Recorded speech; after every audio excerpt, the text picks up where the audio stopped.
بعد سلام مجدد خدمت همه شما خوبان و سروران در سوره مبارکه کهف. بعد از آن که الله متعال در این سوره به داستان عجیب و سراسر درس و عبرت اصحاب کهف اشاره فرمود، بعد از اون در آیات بعد، در آیات 28 به بعد، الله متعال به رسول الله صلی الله علیه و سلم در وهله اول و تمامی پیروان ایشان و دوستداران قرآن کریم در وهله بعد امر فرمود تا صبر بکنن و استقامت در همنشینی با انسانهای صالح، کسانی که به خاطر الله متعال عبادت میکنن، خالصانه صبحگاه و شامگاه پیوسته به ذکر الله تعالی مشغولند. و ما رو برحذر داشت از کسانی که قلبشون غافل است از ذکر الله متعال و به ذکر الله متعال مشغول نمیشند. بعد از اون الله متعال به سرنوشت کسانی اشاره فرمود که حق رو میپذیرند و قبول میکنند بعد پوزش. و همچنین اشاره فرمود به سرانجام نیکو و زیبای پیروان حق، کسانی که ایمان میآورند به حق و حقیقت و عمل صالح انجام میدهند. در ادامه الله متعال برای ما مثالی میزنند که دومین حکایت و داستان سوره مبارکه کهف است. در این سوره 5 داستان ذکر میشه که این دومین داستان است، داستانی که در پیرو مفاهیم قبلیش، یعنی آیاتی که بهش اشاره کردیم، به حکایت کفار، حکایت مشرکین و متکبرین، به حکایت انسانهای مغرور و تعامل اونها با فقرا، مساکین و مستمندان اشاره میکنم. حکایت دو شخص که در برنامه گذشته به آیات اولیه او اشاره کردیم، اما وقت اجازه نداد تا حکایت رو کامل بکنیم. امروز از ابتدای حکایت دوباره 2-3 آیه آخر درس قبل موضوع رو آغاز خواهیم کرد. در آیه 32 این گونه می‌خوانیم که الله متعال فرمود: اعوذ بالله من الشیطان الرجیم واضرب لهم مثل الرجلین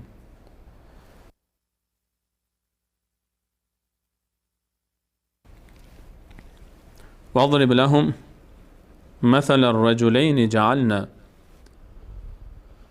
لأحدهما جنتين من أعناب واضرب لهم، و بزن برای آنها، واضرب یعنی بزن، لهم برای آنها، مثلا مثالی، یک مثالی بزن برای مخاطبین قرآن، برای کسانی که تمرد میکنن، برای کسانی که دعوت وقتی به اونها گفته میشه میگن ما با دینی که پیروانش فقیر و مستمندن کاری نداریم، با فقرا و مساکین نمیشینیم. به اونها مثالی بزن، مثلا مثالی. این مثال چیست؟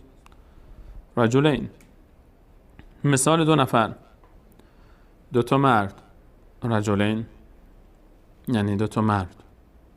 جعلنا، که من الله با عظمت قرار دادم، لأحدهما، برای یکی از اینها، جنتین، 2 تا باغ، یکی از اینها که 2 تا باغ داشت، من اعناب، 2 تا باغ از انگور، اعناب یعنی انگور، و حففناهما بنخل،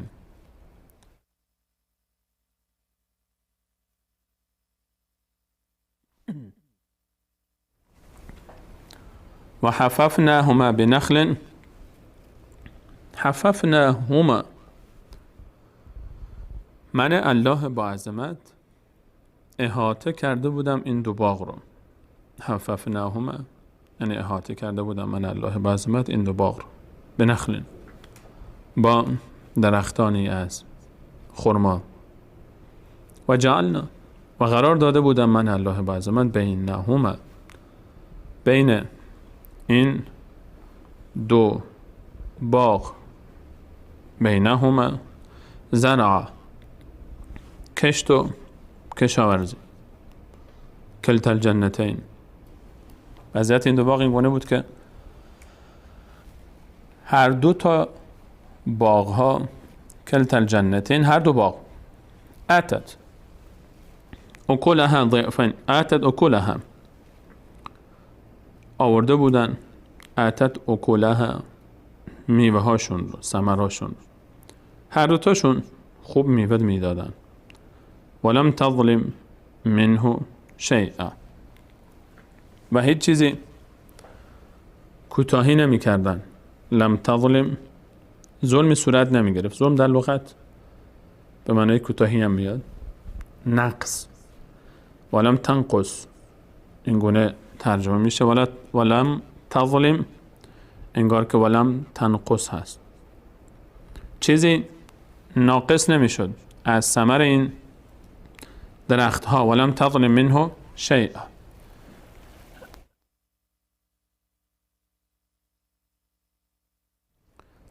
ولم تظلم منه شیئا و هیچ چیزی ناقص نمیشد از محصول این درختان. و فجرنا خلالهما نهرا و من الله با عظمت جوشانده بودم. فجرنا جاری ساخته بودم خلالهما در بین این دو باغ نهرا نهری. این حکایت این باغ هاست و یکی از این دو مرد. داستان در قالب یک مثال به تعبیر قرآنی ذکر میشه. یک مثال میزنه الله متعال. در قرآن کریم مثال های زیادی ذکر شده و هدف این مثال ها درس هایی است که در این مثال هست. الله متعال بعد پوزش در قالب مثال برای ما درس ها داره. مثالی مطرح میشه، در این مثال نکاتی است، درس هایی است، عبرت هایی است برای پند گرفتن. مثال حکایت دو نفر است، دو تا مرد. یکی از اونها را الله متعال میفرماید من به اون درخت داده بودم، در باغهاش دو تا باغ داده بودم. جنتین دو تا باغ انگور من عنب و حففناهما بنخل انگور اطرافش رو درختهای نخل پوشانده بود. باغهای بزرگی هستن. اگر از بالا نگاه بیاندازیم به این باغها و این تصویر رو در ذهن بیاریم، باغهای بزرگی میبینیم که اگر از بالا نزدیک بشیم به این باغ، مثل بعضی از این تصاویری که با هلیکوپترک‌های کوچولوی امروزی میگیرن، هلیکوپترهای بزرگ، اولین چیزی که خودنمایی میکنه از این باغها درختهای نخلی است که از دور مشخصه. بعد از این درختهای نخل، در بین این درختهای نخل انگور است، تاکستانی از انگور و در فضاهای خالی کشت و کار است. دو تا باغ بسیار آباد که در بین اونها یک نهر بزرگی جاری است. این حکایت مال یک نفر است. الله متعال در قالب این مثال ها میخواد که برای ما مثال بزنه و معرفی بکنه حکایت اصحاب مال رو، صاحبان ثروت.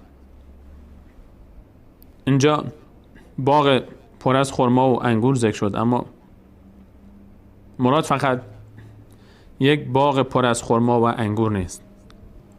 هر کسی که الله تعالی به اون نعمت داده، نعمت هایی که چشم نواز است.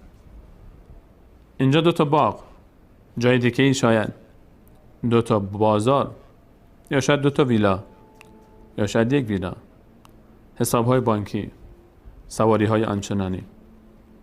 بعضش خوبه، طرف پول داره، ثروت داره، ثروتمنده، نعمت داره و الله متعال به او بخشیده از فضل خودش نعمتهای فراوانی، سر تا پا غرق در نعمت، مرفه بی درد، لای پر قو بزرگ شده. این انسان شاید اصلا چیزی به اسم پیاده روی نمیشناسه. این انسان گرسنگی براش معنایی نداره. اگر بگن آقا مردم نان خوردن ندارن، شاید بگه خب بیسکویت بخورن. نمیتونه تصور بکنه که شاید انسانی هم پیدا بشه که پول خرید یک نان خشک رو نداره. فکر میکنه که منظور این مردم که میگن نان برای خوردن ندارن، شاید نانوایی خراب شده، نان پخته نشده امروز. خب پول بدن بیسکویت بخرن بخورن. اینا رو میگن مرفه بی درد. اینها کسانی هستن که ثروت دارن، الله تعالی اونها رو با مالشون و ثروتشون آزمایش میکنه. آزمایش با فتنه مال. این حکایت، این داستان حکایت کسانی است که الله تعالی به اونها نعمت داده و ثروت دارن و با ثروت آزمایش میشن. آزمایش با ثروت، بله آزمایش با ثروت، با پول، با رفاه و آسایش. و کان له ثمر. این انسان مرفه بی درد چه صفتی داشت، چه ویژگی داشت؟ و کان له ثمر، این براش درآمد زیادی بود. و کان له بود براش ثمر، ثمرات داشت، مال داشت، درآمد داشت، باغهاش، محصولاتش. فقال، اصل ماجرا از اینجا شروع میشه. فقال لصاحبه، گفت به همنشینش، یک همراهی داشت، یک همسایه‌ای داشت، همکاری داشت، از قوم و خویشش، از دوستان و آشنایانش، هر کی میتونه مصداق این صاحب باشه. فقال، گفت لصاحبه، به همراهش، و هو به رفیقش، و هو در حالی که او یحاوره، داشت با اون محاوره میکرد. از حوار گرفته میشه، یعنی گفتگو، داشت باش صحبت میکرد. گفت به او در حالی که داشت با او گفتگو میکرد. وقتی که این انسان ثروتمند مرفه بی درد در ظاهر با یک انسان فقیری از اطرافیان صحبت میکرد، میگفت و هو یحاوره، با او گفتگو میکرد، میگفت انا، من، این کلمه خوب یادتون باشه، انا، من، اکثر منک، بیشترم از تو، مالا، در مال، مال من خیلی بیشتر از تو، و اعز نفرا، و عزیزترم، اعز، چیرترم، قدرتمندترم، نفرا، در تعداد نفرهای دور برم، در نیروهایی که دارم. انا اکثر منک مالا و اعز نفرا. این جمله رو خوب به خاطر داشته باشید. حکایت درد تازه‌ای نیست. بیماری که انسان از تاریخ صدها بلکه هزاران سال قبل هم مبتلا بوده به این مصیبت. انا اکثر منک مالا و اعز نفرا. فقال لصاحبه و هو یحاوره، به همراه خودش گفت وقتی داشت باش صحبت میکرد.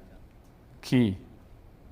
این مرفه بی درد، این ثروتمند، این تاجر، این باغدار، این ثروتمند با یک انسانی که همراهشه، میتونه همسایش باشه، میتونه قوم و فامیلش باشه، میتونه حتی مستخدم و نوکرش باشه، میتونه کارمندش باشه، میتونه یکی از دوستانش باشه، میتونه همکلاسیش باشه، میتونه همراهش باشه، میتونه کسی باشه که تو مسجد داره باش نماز میخونه. یکی از کسانی که همراهشه. و هو یحاوره، صحبت میکرد با او. برای چی؟ به خاطر چی؟ نیتش از این صحبت چی بود؟ که بهش بگه انا اکثر منک مالا و اعز نفرا، من ثروتم خیلی بیشتر از توه، من زورم از تو بیشتره، من بیشتر از تو پول دارم. آقا رفته سفر، تفریح، سیاحت، فلان ساحل، فلان شهر، فلان کشور، الان برگشته نشسته تو یک جمعی، تو جمعی که شاید خیلی از افراد این جمع تا به حال نتونستن از شهری که دون زندگی میکنن خارج بشن، سفر بکنن، دستشون بنده. الله این گونه او رو آزمایش میکنه، بهش ثروت نداده.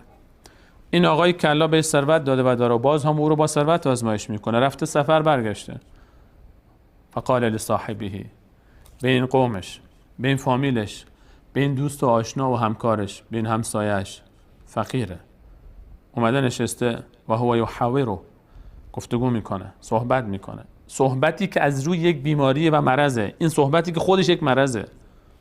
این مرضش چیه؟ میخواد فخر فروشی کنه، میخواد خودش رو به تصویر بکشه، میخواد ثروت و مالش رو به رخ دیگران بکشه، میخواد قدرتش رو به رخ دیگران بکشه. انا اکثر منک مالا و اعز نفرا، من ثروت من از تو بیشتره، نیروهام بیشتره. آقا رفته بودیم فلان ساحل، عجب جایی بود، نمیدونی که عجب صفت، عجب تفریحی کردیم، عجب صبحانه و نهار و شامی بود، عجب هتلی بود، عجب بازارایی بود، چه هواپیمایی بود، رفتیم فلانجا همچین چیزایی خریدیم، فلانجا رفته بودیم همچین چیزی خریدیم، فلانجا رفتیم فلان شرکت، فلان مارک، فلان چیز و فلان چیز و فلان چیز، اینو ما خریدیم.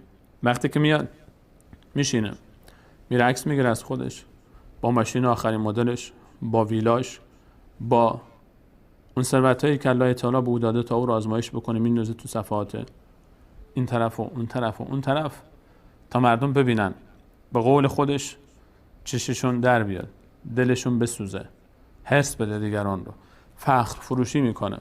همسایه‌ای رفته سفر، برگشته، الان صبح تا شب نشسته پیش همسایه‌اش، فقط کارش همینه، اینطوری خرید کردیم، فلانجا رفتیم اینو خریدیم، فلانجا این کارو کردیم، و میدونه که همسایه‌اش نداره و میدونه که همسایه‌اش این حرف رو اگر بشنوه در دلش درد میکنه، میدونه که این حرف ها سبب آزرده خاطر شدن اون مسکین یا فقیری میشه که شاید تمنا بکنه، شاید دوست داشته باشه اما نداره.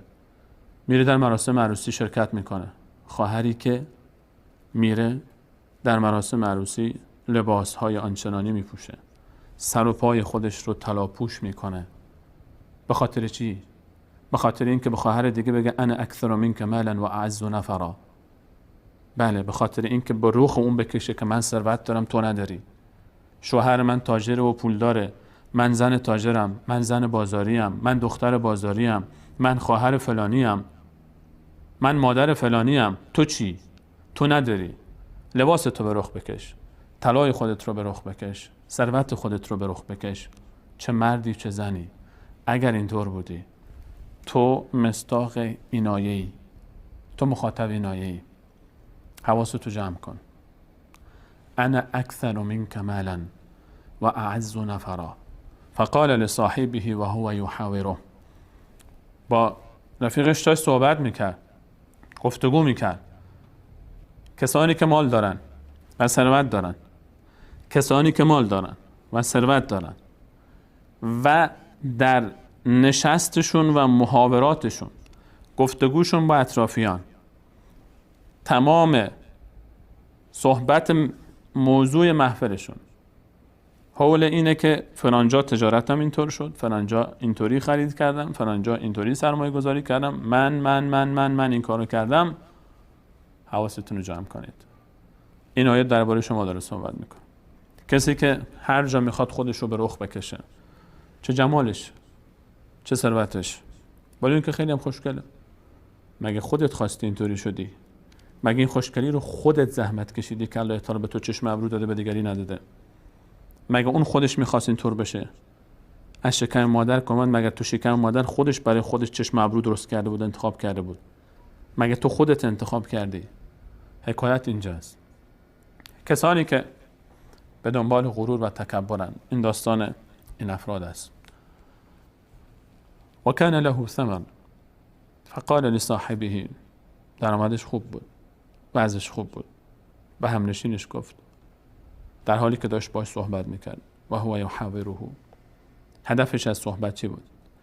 این بود که خودش رو نشون بده، مغروره، متکبره، به رخ میکشه ثروتش رو.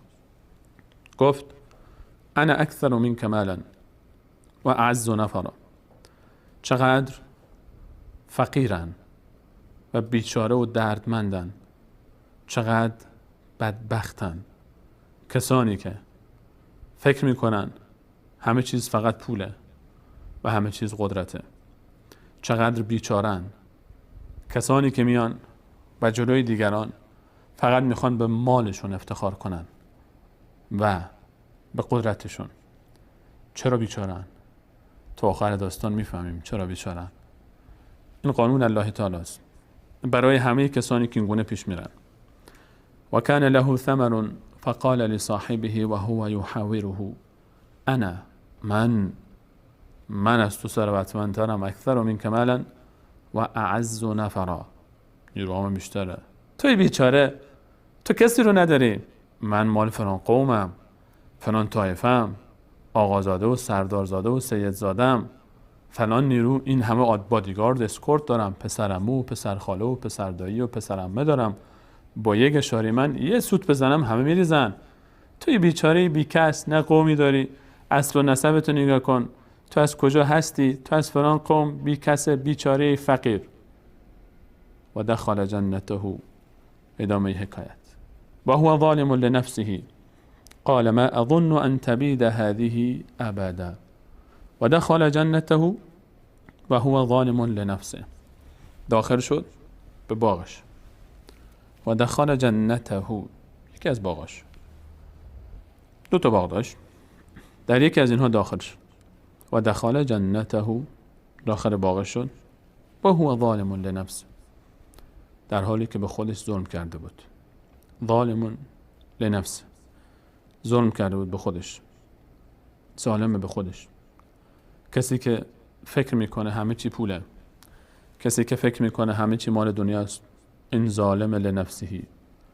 و هو ظالم لنفسه، به خودش ظلم کرده، خودش رو مفت فروخته، خودش رو به بهای اندکی فروخته. در حق خودش خیلی ظلم کرده این آدم. این در حق خودش داره ظلم میکنه، خودش رو بدبخت میکنه، خودش رو بیچاره میکنه. و دخل جنته و هو ظالم لنفسه قال، چی گفت؟ ما اظن ان تبید هذه ابدا، گمان نمی کنم، ما اظن ان تبید، ان که تبید هلاک بشه، هذه از بین بره، این نعمت و این باغ و ثروت، ابدا هرگز، من هرگز این ثروت از دست من نمیره. آقا ما اصلا نسلا در نسل اینطوری بودیم، اصلا بابای من، بابای بابای من، خاندان ما تاجرزاده ایم، ما اصلا آقازاده و سیدزاده های هستیم که ما اصلا وضعمون خوب بوده، از همونجوری نسلا در نسلمون 6 تا نسل بعدم هم تضمین کردم، ضمانت کردم. ما اظن ان تبید هذه ابدا، این ثروت، این تجارت از دست من میره هرگز. ما اظن ان تبید هذه ابدا و ما اظن الساعة قائمة، اینجاش دیگه خیلی خطرناک شد. و ما اظن الساعة قائمة، و من هرگز فکر نمی کنم که اصلا این قیامتی که شما بگید برپا بشه. و ما اظن الساعة، و من گمان نمی کنم از ساعت یعنی قیامت، قائمة برپا بشه.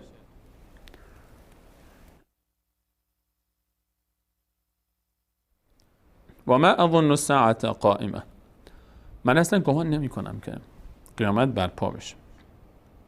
الان دیگه به الحاد رسید. مال و ثروت وقتی که کنترل نشه، مال و ثروت وقتی که وسیله فخر فروشی و تکبر و غرور میشه، مرحله اول رسیدن به کفر، مرحله اول خارج شدن از دینه، اولین قدم به سوی بیدینی و الحاده.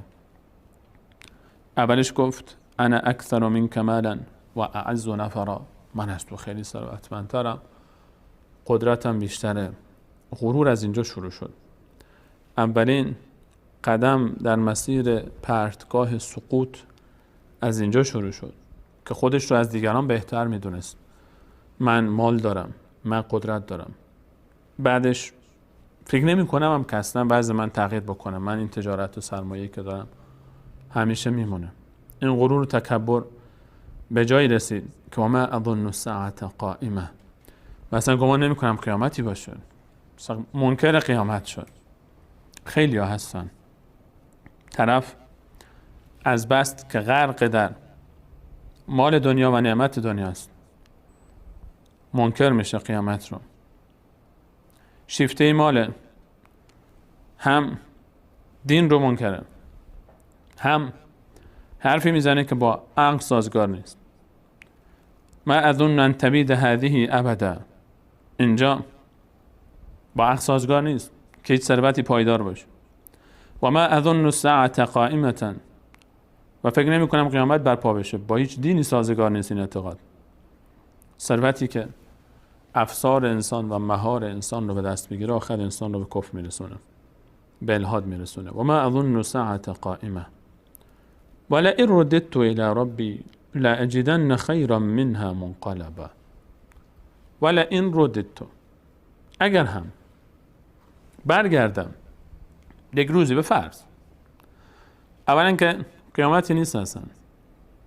قیامت چیه؟ میشنویم از خیلی از کسانی که وضعشون خوبتره حتی. ولئن رددت الی ربی، تازه اگر برگردم هم قیامتی هم باشه، لاجدن ولئن رددت الی ربی، این کلمه ربی کمی باید دقت کنم. ولئن رددت الی ربی، اگر بازگشتم به پیش خدای خودم، یعنی که نیمچه اعتقادی داره هنوز، این منکر خالق نیست. نکات مهم. شاید بعضی بگن خب این که کافر، آقا شما چرا بچه مسلمان رو قیاس میکنید؟ خود الله میفرماید طرف میگه لئن رددت الی ربی، اگر پیش خدای خودم هم برگردم، لاجدن خیرا منها منقلبا، بهتر از این رو من پیدا میکنم. لاجدن حتما، قطعا و یقینا، با سه تا تاکید، یک لام تاکید اول، دو تا نون تاکید، نون مشدد خود دو تا تاکید حساب میشه. لاجدن حتما و قطعا و یقینا خواهم یافت، خیرا بهتر از این، منها از این نعمتی که الان دارم، از این باغ و بوستان، منقلبا.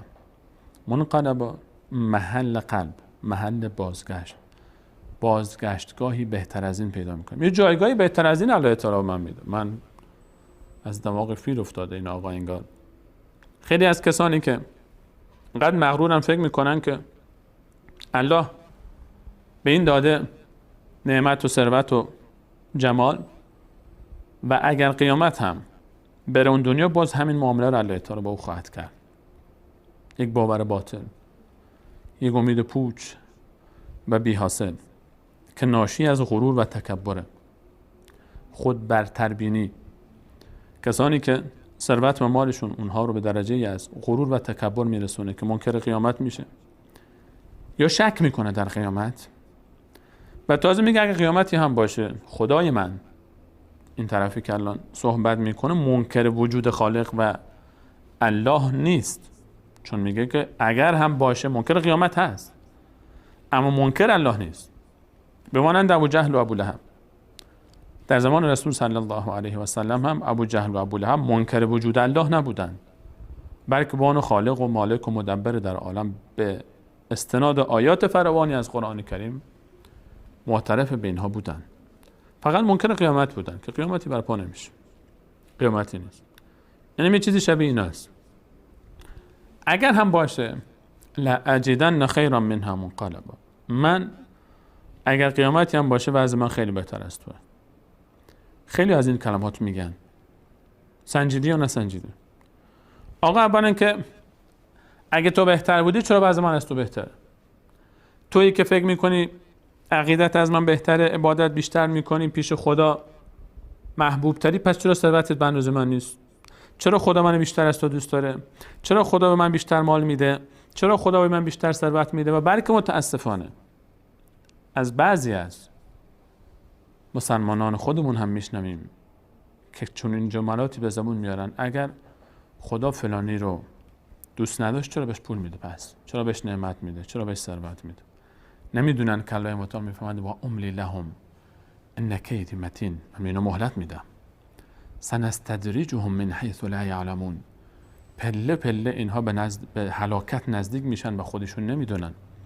لا يحسبن ولا يحسبن الذين كفروا انما نملي لهم خیر لانفسهم انما نملي لهم ليزدادوا اثما. در آیه 178 سوره آل عمران: کسانی که کافر شدن گمان مبرند که من الله با عظمت اگر به اونها مهلت میدم و ثروت و قدرت به این خاطر که خیرشون رو میخوام. نه، به این خاطر که به اونها مهلت میدم تا بیشتر گناه بکنن.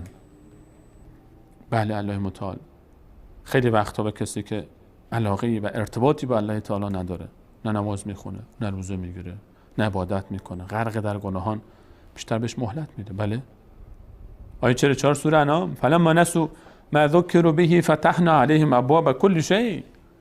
اون لحظه‌ای که فراموش بکنن الله متعال رو و اون چیزی که به اونها تذکر داده بشه، درهای همه چیز رو به سوی او باز میکنن. فتحنا علیهم ابواب کل شیء، همه چیز بهش میدن الله تعالی. حتی اذا فرحوا بما اوتوا، تا اون لحظه‌ای که سرمست میشه از آن چه که الله بهش داده، اخذناهم بغتة، یک دفعه میگیره الله تعالی. این حکایته، این انسانه. انا اکثر منک مالا و اعز نفرا، من از تو خیلی بهترم، ثروتم بیشتره، قیامتی هم که فکر نمی کنم باشه، این ثروتم که همیشه پیش من میمونه، اگه قیامتی هم باشه به فرض اونجا هم برام بعض من از تو بهتر خواهد بود.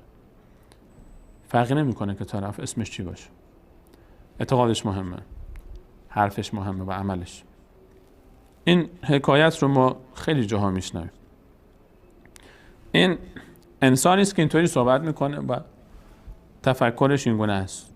نقطه مقابل، این یک طرف داستانه، این نقش اول داستانه، منفی هم هست. نفر بعد گفتیم حکایت دو نفره، یکی اینطوریه، این یک نفر تا الان همه حکایت نفر اول بود. از نفر دوم چی میدونیم؟ اون کیه؟ اون قال له صاحبه، گفت به او، این نفر اول، صاحبه، صاحبش نفر دومی.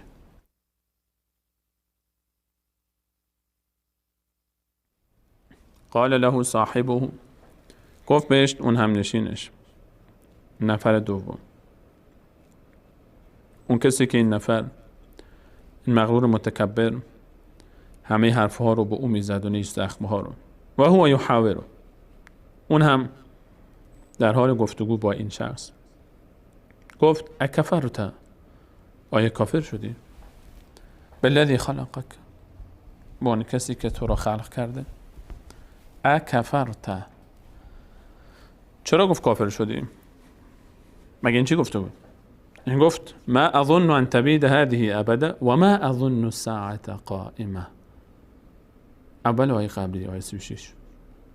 این گفت: و ما اظن الساعه قائمه، اون اینطوری گفت من فکر نمی کنم قیامتی باشه. اصلا شک کرد در قیامت. شک در قیامت کفره. چرا؟ اینجا گفت اکفرت، کافر شدی؟ بالذی خلقک، اون ذاتی که تو رو خلق کرده، من تراب، از خاک. ما همه از نسل آدمیم و آدم علیه السلام از خاک. ثم من نطفه، اول بابای ما از خاک خلق شد، سپس من نطفه، ما از یک نطفه به وجود آمدیم. اکفرت بالذی خلقک من تراب، آیا کافر شدی به اون ذاتی که تو رو خلق کرده از خاک سپس از نطفه؟ ثم سواک رجلا، سپس قرار داده تو رو، سواک قرار داده تو رو، رجلا، مردی.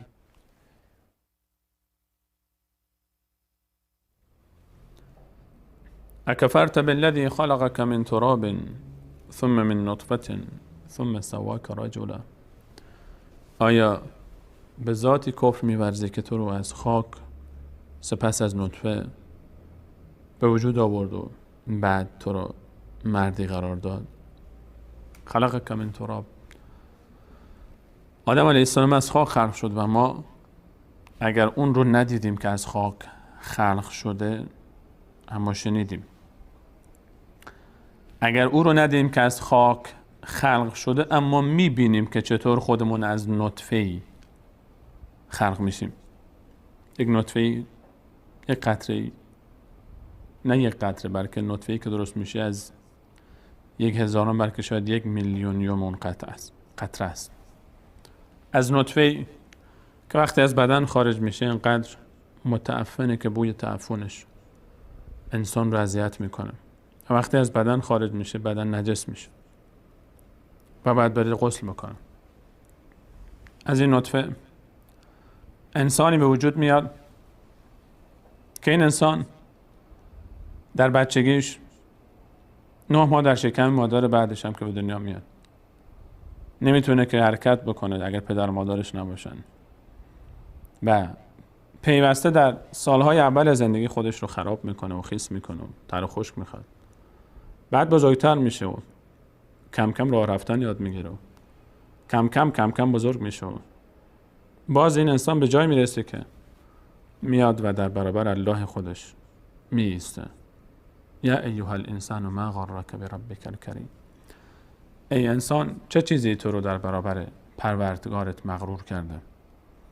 انسانی که از نطفه خلق شده و در شکمش چیزی حمل میکنه که میره پشت در بسته او رو دفن میکنه و بعدش هم که مرد، جنازه انسان اگر 2-3 روز بر او بگذره چنان بوی تعفنش همه جا رو میگیره که عزیزترین فرد زندگی انسان هم حاضر نیست او رو تحمل بکنه. این انسان بیاد و خالق خودش رو انکار بکنه. اکفرت بالذی خلقک من تراب ثم من نطفه ثم سواک رجلا. آیا شایسته است؟ یه نگاه دور برات بنداز. لكن هو الله ربی ولا اشرک بربی احدا.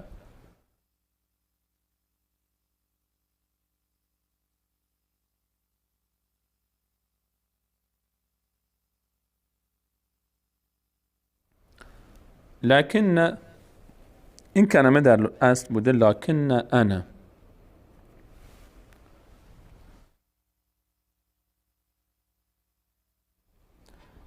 لكن در اصل بوده لكن انا. لكن انا همزه حذف شده، نون ندون ادغام شده لكن نا. اینطوری نوشته میشه لكن نا، اما در اصل بوده لكن انا. و اون علامت صفری که روی الف هست با صفری که روی برخی از واوها و الفبای دیگه است فرق میکنه. اینجا ما 2 نوع علامت داریم. روی الف این صفر به شکل بیضی، شکل تخم مرغی نوشته شده و برخی از صفرها به شکل گرد نوشته میشه. اینجایی که به شکل بیضی و تخم مرغی نوشته میشه، اینها در هنگام وصل اگر وصل بشه ما قبل ما بعد، یعنی تلاوت رو ادامه بدیم، خوانده نمیشه الف، اما اگر توقف کردیم الف خوانده میشه. فرق این صفر با صفرهایی که به شکل دایره‌ای هست، این به شکل بیضی شکل تخم مرغی هست، در این است که اونها چه در هنگام وصل و چه در هنگام وقف خوانده نمیشن، اما اینجا اگر توقف بکنیم خوانده میشه. یعنی اگر ما اینجا توقف بکنیم روی کلمه لکننا میشه لکننا، نمیشه لکن، میشه لکننا اگر توقف کنیم. لکن هو الله ربی، اما من، لکن انا گفتیم در اصل بوده لکن انا، اما من نظرم اینه و اعتقادم اینه که هو الله ربی، او الله تعالی است پروردگار من، خالق و مالک و مدیر و مدبر زندگی من. ولا اشرک بربی احدا،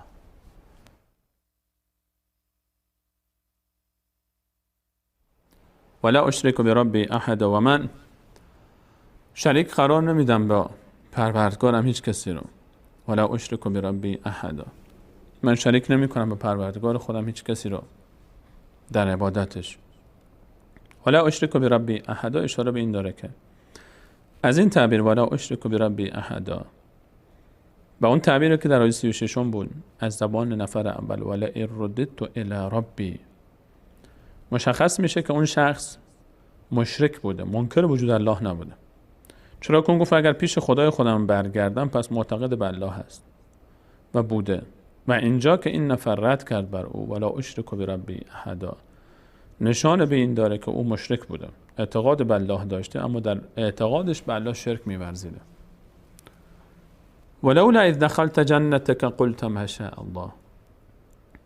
و چرا؟ لولا، چرا که نه. اذ دخلت، وقتی که داخل شدی. چرا نشد این گونه؟ اون لحظه که داخل شدی. جنتک، به این باغ خودت که قلت، که میگفتی، چرا نگفتی؟ ما شاء الله لا قوة الا بالله. هر آن چیزی که الله تعالی بخواهد همان است. ما شاء، هر آن چیزی که ما، یعنی هر آن چیزی که شاء الله بخواهد الله تعالی، هر آن چیزی که الله تعالی بخواهد همون میشه. قدرت از آن الله تعالی است فقط. چرا وقتی که نعمتت رو میبینی به نسبت نمیدی این نعمت رو به الله تعالی؟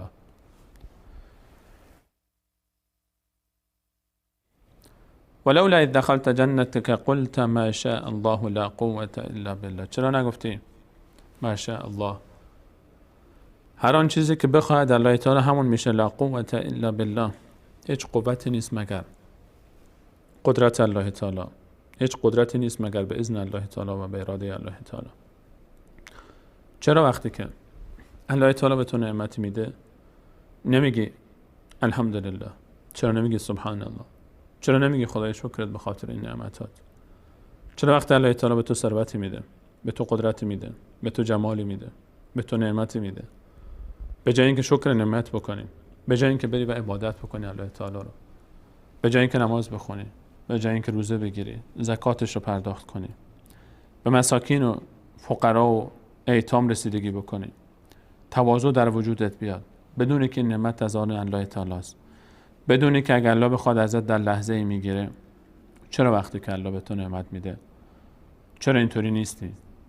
چرا به جای اینکه شکرگزار باشی متکبر و مغرور میشیم؟ چرا فکر میکنی قیامتی نیست؟ چرا فکر میکنی حساب و کتابی نیست؟ چرا فکر میکنی اینا هنر خودته و فکر میکنی اینا رو با هنر خودت به دست آوردی و دیگران رو تحقیر میکنی؟ چرا مثل قارون میشی؟ چرا مثل هارون میشی؟ مثل قارون و مثل هامان میشی؟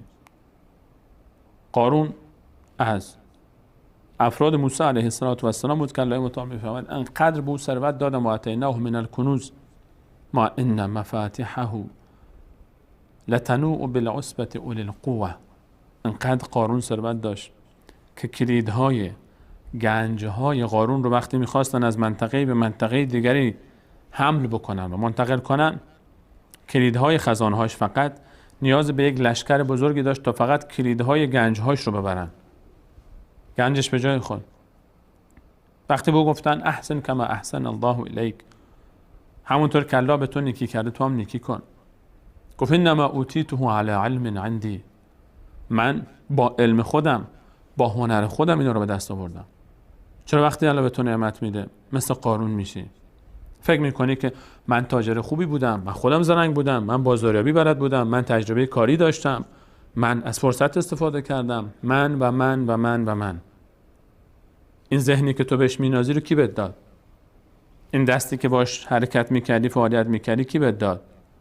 این پایی که در مسیر راه میرفتی کی بهت داد؟ این فرصت ها رو کی در اختیارت قرار داد؟ این چشمی که با امید دیدی کی به تو داد؟ که فکر میکنی همش از هنر خودت بوده. تویی که فکر میکنی چون زرنگ بودی تاجر خوبی شدی. تویی که فکر میکنی چون زحمت کشیدی الله به ثروت داده. خیلی زرنگ‌تر از تو اما میبینی که الله بهشون ثروت نمیده. خیلی از تو بیشتر زحمت میکشن اما الله تعالی به اونها نمیده. حالا نتیجهش اینه که چرا نمیگی ماشاء الله لا قوة الا بالله؟ چرا تواضع در وجودت نمیاد؟ چرا فخر فروشی میکنی؟ چرا دیگران رو تحقیر میکنی؟ چرا باعث آزرده خوارده شدن فقرا و مساکین میشی؟ تو که نمیتونی خیر بکنی چرا دیگران رو اذیت میکنی؟ چرا این کار میکنی؟ این شکر نعمت. به جای اینکه الله تعالی به تو نعمت داده بری و شکر نعمت به جا بیاری، میری فخر فروشی میکنی، میگه انا اکثر منک مالا و اعز نفرا. دنبال فرصت میگردی مال تو به رخ بکشی، دنبال فرصت میگردی تو همسایه رو دلش رو به درد بیاری، قومت رو، فامیلت رو. دوستت رو، آشنای خودت رو، چون تو پول داری. ولولا اذ دخلت جنتك قلت ما شاء الله لا قوة الا بالله. چرا اینطوری نمیگی؟ چرا نمیگی ما شاء الله لا قوة الا بالله؟ هرچی الله تعالی بخواد همونه. قوت و قدرت از آن الله تعالی است. منیت رو کی میخوای ترک کنی؟ این غرور و تکبر رو کی میخوای بذاری کنار؟ تا کی؟ تا بخوری به دیوار؟ تا سرت بخوره به دیوار؟ تا مثل قارون در زمین خسف بشی؟ فخسفنا به و بداره الارض. الله متعال میفهمه زمین با دهن باز کرد، قارون خودش با گنجش رفتن تو زمین، دهن زمین بسته شد، مرد، دفن شد. بعد زلزله بیاد تو رو از بین ببره حتما. بعد زلزله بیاد هتل 20 طبقه تو رو لب ساحل 5 ستاره با میلیون ها دلار در 3 ثانیه دفنش بکنه تا آدم بشی، با عرض پوزش از این تعابیر، تا دست برداری از این کارت. بعد حتما آتیش بیاد بازارتو بسوزونه تا درس عبرت بشه برات، که بفهمی تکبر و غرور بده، فخر فروشی بده. بعد حتما مریض بشی، تمام بدنت تاول بزنه، فرج بشی، تو بفهمی که خوشگلی از آن الله تعالی است، نه هنر خودت که کسی که کمی چشم ابروت بالا پایینه، چشم ابروش کج‌تر، مسخره نکنی. کی میخوای این چیزا رو دست برداری؟ ولولا اذ دخلت جنتك قلت ما شاء الله. این کلام یک انسان ناصحه، این کلام یک انسان دلسوزه، یک رفیق دلسوزه برای دو رفیقش، برای کسی که دلسوزی میکنه. در تعبیر بعضی وقتا بعد رک بود، در نصیحت و خیرخواهی بعد رک صحبت کرد، تعارف رو بعد گذاشت کنار. اکفرت، کافر شدی؟ اکفرت، تکفیر نمیکنه، داره واقعیت رو میگه. بعضی وقتا گفتن واقعیت تلخه، کلمات تلخه، اما بعد گفتش. اکفرت بالذی خلقک من تراب. قیامت رو انکار میکنی، به قیامت شک میکنی، به خدای خودش شک کردی. ولولا اذ دخلت جنتك قلت ما شاء الله لا قوة الا بالله. چرا اینجوری صحبت نمیکنی؟ ان ترنی انا اقل منک مالا و ولدا. درسته؟ تو میبینی منو، ترنه، میبینی منو، انا، میبینی منو، خود منو، انا، من، اقل منک مالا، من کمتره از تو، اقل منک مالا، من خیلی کمترم از تو از لحاظ مال. بله، من پولم از تو کمتره، من پول ندارم اندازه که تو داری. و ولدا، فرزندم ندارم، نیرو هم ندارم. بله درسته، تو که میگی انا اکثر منک مالا و اعز نفرا، من پولم از تو بیشتره، نیرو هم بیشتره، بله هست، قبوله. انا اقل منک مالا و ولدا، من از تو پولم کمتره، ثروتم کمتره، فرزندی ندارم، نیرویی ندارم. درسته، اینا هست. درسته که من ماشین ندارم سوار بشم برم این طرف اون طرف. درسته که من پولی ندارم مغازه و بازاری داشته باشم. درسته که من نمیتونه همسرم، دخترم، مادرم، خواهرم یا خودم یا دور بریام فخر فروشی بکنن، لباس فاخر بپوشن. بله این چیزا هست. انا اقل منک مالا، انا اقل منک مالا و ولدا. بله مال و نیروام از تو کمتره، اما من چیزی دارم که تو نداری. اما این چیزا برای من ارزشی نداره. من ایمان دارم، من الله رو دارم، من قیامت رو منکر نیستم، من موحدم به الله تعالی، من مغرور نیستم، متکبر نیستم، فخر فروشی نمی کنم، مسخره نمی کنم کسی رو به خاطر اینکه چشم ابروش از من پایین تره، مسخره نمی کنم کسی رو که به خاطر اینکه مدل لباسش چند سال قدیمی تره، بسته لباسش، به خاطر اینکه خانمش، مادرش، خواهرش، برادرش لباس آنچنانی، آرایش آنچنانی، ثروت آنچنانی نداره. بله انا اقل منک مالا و ولدا. این کلام کسیه که به اصل سرمایه وجودیش رسیده. این کلام کسی که انسانیت رو فهمیده، وجودش رو درک کرده و شناخته و ایمان و باور داره. انا اقل منک مالا و ولدا. اما نتیجه چه خواهد شد؟ فعسى ربی ان یؤتینی خیرا من جنتک. امید است از پروردگار من که بدهد به من ان یؤتینی خیرا من جنتک، بهتر از این ویلای تو، باغ تو، ثروت تو، تجارت تو، مال تو، ماشین و هواپیمای خصوصی و کارخانه تو. فعسى ربی ان یؤتینی خیرا من جنتک. نزدیک است که الله تعالی بده به من خیلی بهتر از اون چیزی که به تو داده، بهتر از اون باغ تو، ثروت تو، ویلای تو. و یرسل علیها حسبانا من السماء، و بفرسته. این هیچ بعید نیست که خدا به من بده به تو نده، من رو بهتر از تو بده و از تو. و یرسل علیها، و بفرسته بر این باغ تو و نعمت و ثروت تو، حسبانا من السماء، عذابی از آسمان. فتصبح صعیدا زلقا، پس بشه این ثروتت باغت، ویلا و تجارت و کارخونت. صعیدا، یک زمین صاف، زلقا و لخت و عریان و لغزنده. فکر میکنی که این کارا سخته بر الله تعالی؟ فکر میکنی که اگر از الله تعالی بخواد ثروت تو رو از تو بگیره، کارخانه تو رو از تو بگیره، باغ و ویلا و تجارت تو رو از تو بگیره، برای الله تعالی خیلی سخته؟ فعسى ربی ان یؤتینی خیرا من جنتک، اگر الله بخواد امید است که بهتر از جنت تو رو به من بده. بارها دیدیم و اتفاق افتاده که در شبی لحظه‌ای زلزله اومده، نصف شهری رو ریخته بیرون، از من جمله این چیزهایی که ریخته 7-10 تا هتل میلیاردر شهره که خودش هم تو یکی از این هتل‌ها بوده، دفن میشه یا میمیره یا خیلی خوششانس باشه بیرون بوده باشه، از این هتل فاخر 5 ستاره میلیاردی فقط اسم هتل مونده، اون هم وقتی که سقوط کرده افتاده دم در، فقط تابلوشون گوشه افتاده همین و تمام ثروتش رفته. کشتی طرف غرق میشه، کارخونه آتیش میگیره، خودش مریض میشه، سکته میکنه، میفته و هزاران اتفاقی که میفته. کسانی که مال دل میبندن. فعسى ربی ان یؤتینی خیرا من جنتک، نزدیک است و امید است که الله تعالی بهتر از تو رو به من بده. چه انسان‌هایی بودند که از عرش به فرش رسیدند و چه بسیار بودند انسان‌هایی که از فرش یک شبه به عرش رسیدند. در یک لحظه اگر الله تعالی بخواد شرایط زندگی کسی رو عوض میکنه و متفاوت میشه وزنه زندگی. این انسان وقتی که به ایمانش پایبند بود، وقتی که در مقابل شعارهای اون انسان مالپرست تسلیم نشده بود، ایمان داشت، عزت داشت به ایمانش، به اعتقادش، به رابطهش با الله تعالی، همین براش بس که الله تعالی از او به خوبی و نیکی در قرآن کریم برای ما یاد میکنه. فعسى ربی ان یؤتینی خیرا من جنتک، الله تعالی به من بهتر از این باغ و بوستان تو خواهد داد. کدوم باغ و ویلا و بوستان و تجارت و ثروت انقدر ارزش داشت که نام این شخص در قرآن کریم ذکر شد؟ هیچ کدوم از اونها با این برابری نمیکنه که الله تعالی از این انسان به نیکی و خیر در قرآن یاد میکنه، نامش در بهترین کتابش ماندگار شد. فعسى ربی ان یؤتینی خیرا من جنتک، نزدیک است و امید است که الله تعالی بهتر از جنت تو به من بده و داد. الله متعال نامش رو در قرآن ماندگار کرد، الگو قرار داد برای من و تو تا ازش یاد بگیریم که چطور در برابر مال پرستان باید مواظب خودمون باشیم. فقر حقیقی فقر قلبی است، ایمانی است و اعتقاده. این انسان فقیره اما عزت داره، اما ثروتمنده، اما غنی است با ایمانش، با قلبش و باورش با الله، خدای خودش، ربش، با بهشتی که پیش روی اوست، با ایمان به آنچه که الله تعالی به او امر کرده.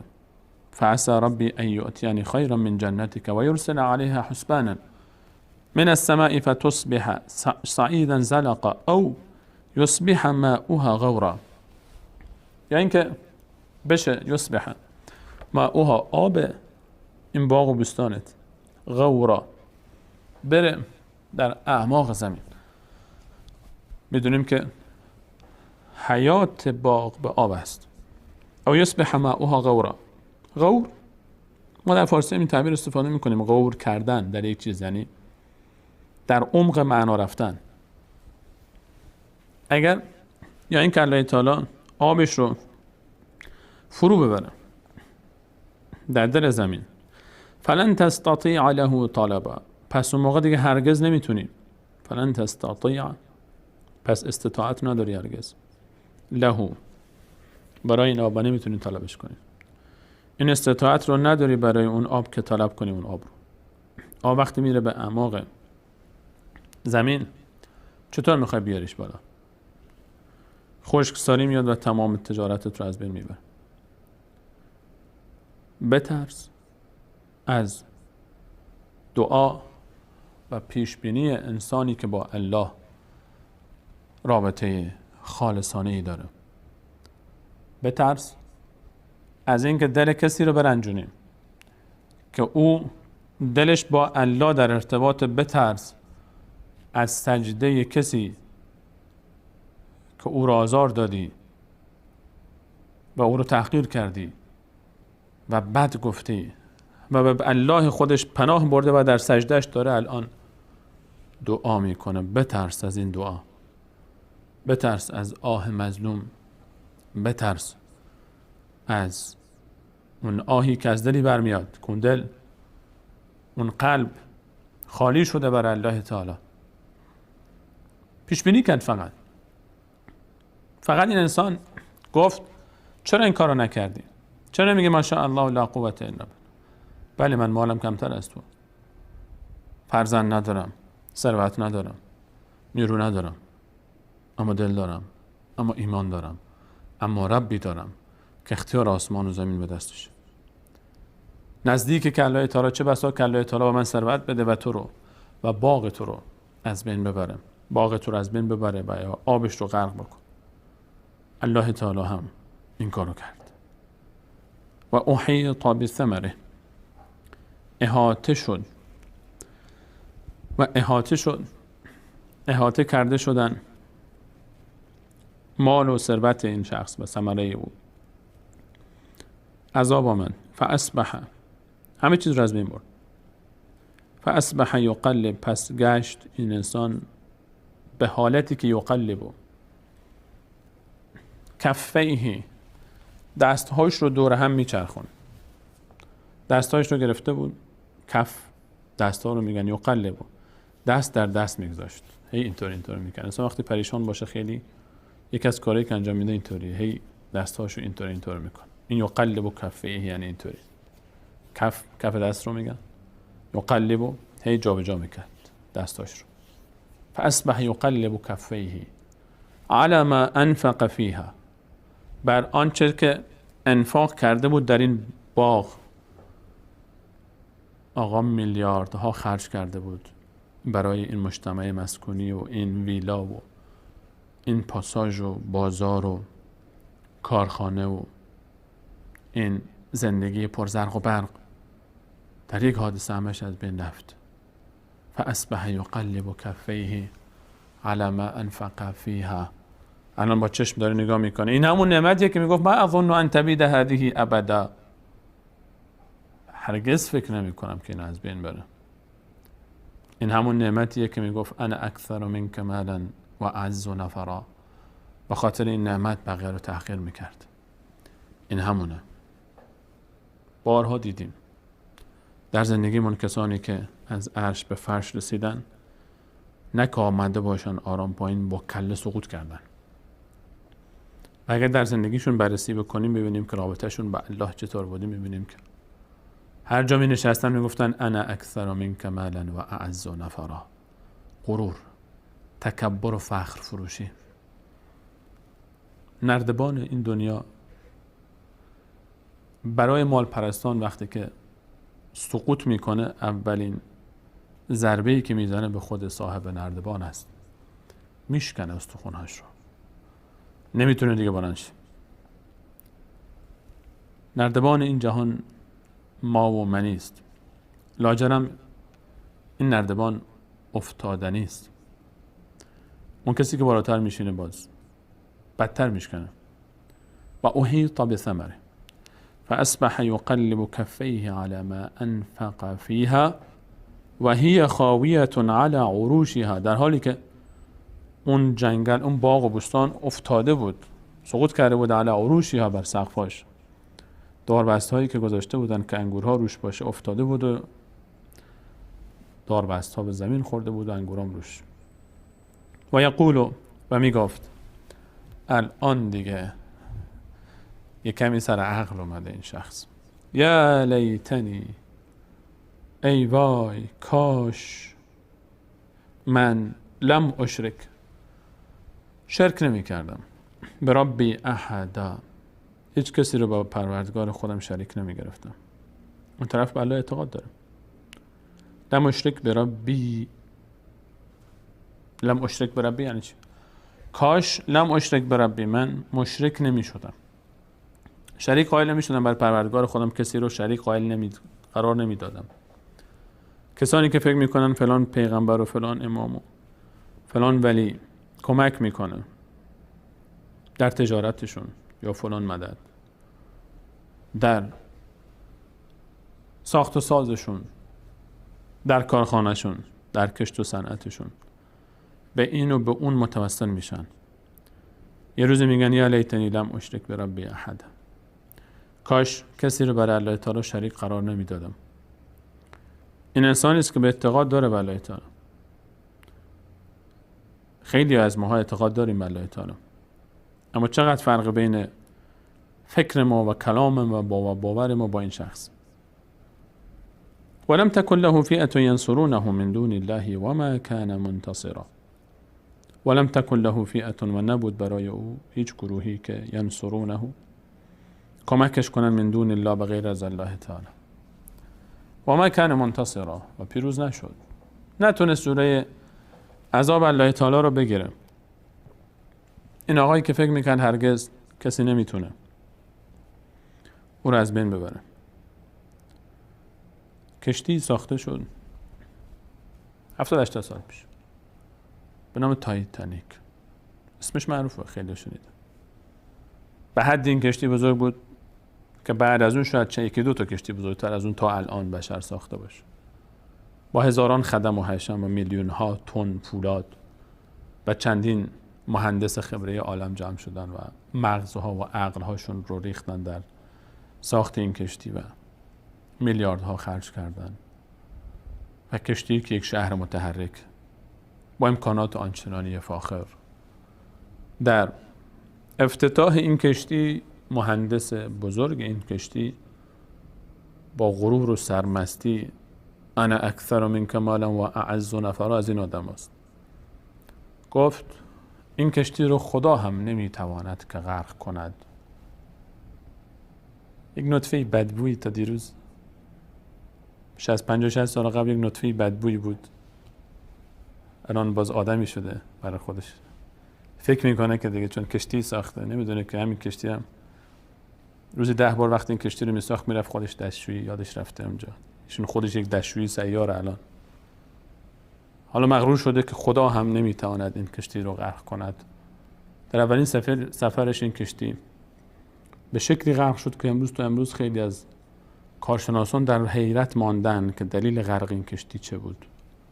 در اولین سفرش غرق شد، در هم شکست، نصف شد از وسط، با وجود تمام تدابیری که براش اندیشیده شده بود در بدترین شرایط جوی. ولم تکن له فئة ینصرونه من دون الله و ما کان منتصرا، هیچ گروهی نبود که نجاتش بده و کمکش کنه و پیروز نشد. هنالک الولایة لله الحق هو خیر ثوابا و خیر عقبا. اونجاست که هنالک، در چنین شرایطی است که انسان درک میکنه که الولایة، نصرت و سرپرستی حقیقی، یار و یاور حقیقی الله تعالی است. نصرت و حمایت حقیقی لله الحق، از آن الله برحق است. هو، او ذاتی است که خیر ثوابا، بهترین پاداش ها را میدهد، و خیر عقبا، و بهترین سرانجام نزد اوست. ارتباط با الله انسان رو به سرانجام نیکو و پاداش نیکو میرسونه. فاصله از الله انسان رو هلاک میکنه و از بین میبره. مال و غرور به او و تکبری که مال ایجاد میکنه از مهمترین عواملی است که انسان رو از الله دور میکنه. و این فاصله هرچی بیشتر میشه انسان الحادش بیشتر میشه، منکر قیامت هم میشه، غرور پیدا میکنه. راه مقابلش خیرخواهی و نصیحت مخلصانه است و رجوع و بازگشت این شخص در آخر فهمید، اما وقتی که دیگه کار از کار گذشته، فرعون هم در آخرین لحظات عمرش گفت آمنت انه لا اله الا الذي آمنت به بنو اسرائیل من ایمان آوردم که خدایی نیست جز اون خدایی که بنو اسرائیل به او ایمان آورده. ندا آمد الان و قد عصیت قبل و کنت من المفسدین. الان توبه میکنی که انسان مفسدی بود قبل از اون، هر اشتباهی کاستی و گناهی خواستی انجام دادی، الان دیگه فایده نداره. توبه اون لحظه‌ای که انسان ملک الموت به سراغش میاد دیگه به درد انسان نخواهد خورد. اجازه بدید که برای ما در این سوره عظیم حکایت این دو نفر رو، این دو صاحبی که با هم گفتگو داشتن در مورد دنیا و حقیقت دنیا رو بیان فرمون، باز مثال دیگری برای ما بیان میفهمند برای واضح تر شدن حقیقت زندگی دنیای ما. در آیه 45 گونه میخوانیم که الله متعال میفهمد اعوذ بالله من الشیطان الرجیم واضرب لهم مثل الحیات الدنیا.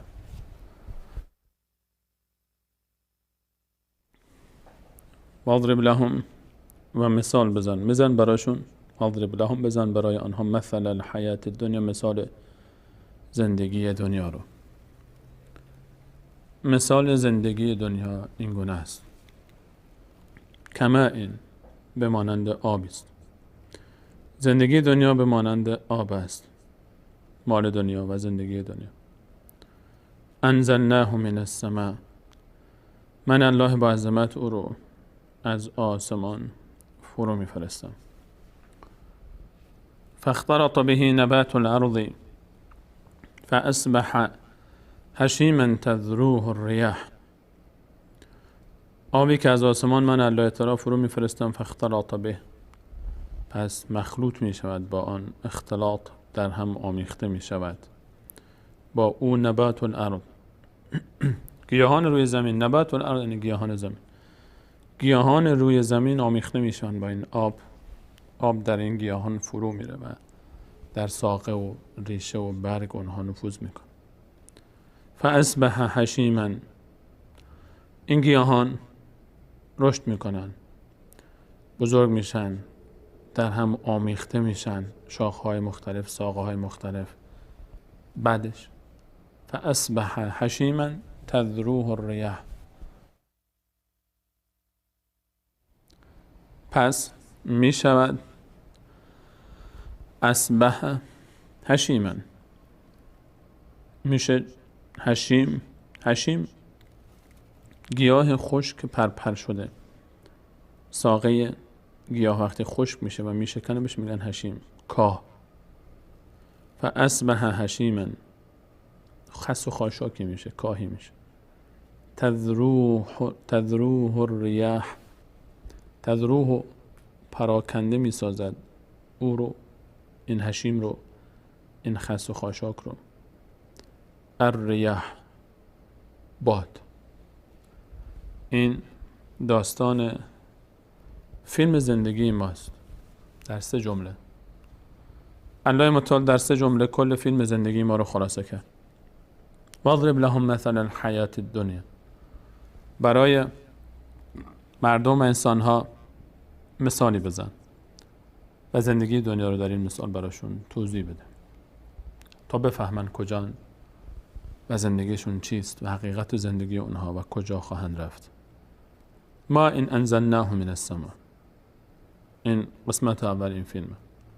جمله اول ما این انزلناه من السماء، آبیست من الله با عظمت از آسمان میفرستم.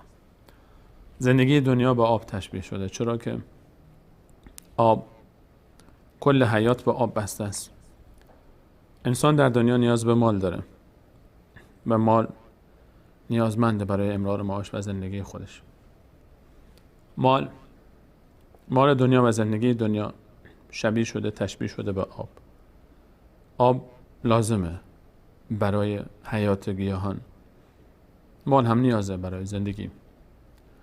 آب امکان نداره انسان با آب ارتباط داشته باشه و خیس نشه، تر نشه. امکان نداره انسان با مال دنیا ارتباط داشته باشه و از مال دنیا متأثر نشه. آب به اندازش برای رفع نیاز مفیده و خوبه، چه برای گیاهان، چه برای مزارع، درختان و چه برای انسان.